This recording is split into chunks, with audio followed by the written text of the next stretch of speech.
ফেব্রুয়ারিতে জামাতে ইসলাম হবে সরকার, জনগণ ভালোবাসে জামাতে ইসলামকে। জনগণের মুখে এরকম কথা শুনে ফজু পাগলার মাথার লাল তার ছেড়ে গিয়েছে, যেটা আমরা এখন বর্তমান সময়ে তার আচার আচরণের মাধ্যমে দেখতে পারছি। ওদিকে তারেক রহমান কান্না বিজড়িত মুখে বলেন, আমরা ইসলামে বিশ্বাসী নই। এই কথা শুনে পুরো বাংলাদেশ থমথমে হয়ে গিয়েছে। ইসলামে বিশ্বাসী হলে চাঁদাবাজি করতে পারবে না বাংলাদেশে, তাই হচ্ছে তারা চাঁদাবাজির জন্য ইসলামে বিশ্বাসী নয়। খালেদা জিয়া জানান, আমি এখন লাস্ট বারের মতন বিএনপিকে ক্ষমতায় দেখতে চাই। এরকম কথা শুনে সাধারণ জনগণ হতে নিয়ে সকল স্তরের মানুষ হাসাহাসি করতেছে, কারণ তিনি এই বয়সেও ক্ষমতার লোভ তার সামলাইতে পারতেছেন না।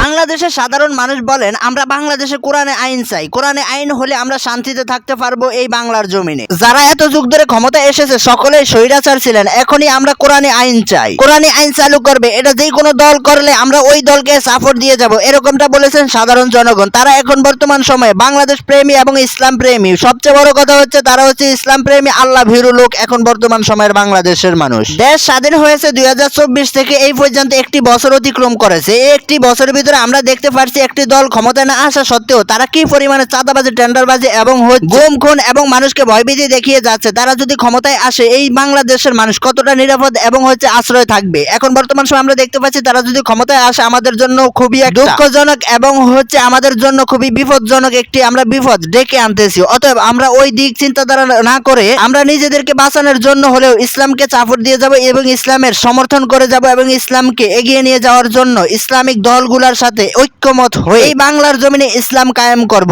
এই স্বার্থে আমরা অবশ্যই সকলের স্থান থেকে কাজ করে যাব ইসলামের জন্য, আল্লাহ তাআলার জন্য এবং কোরআনী আইন চালু করার জন্য।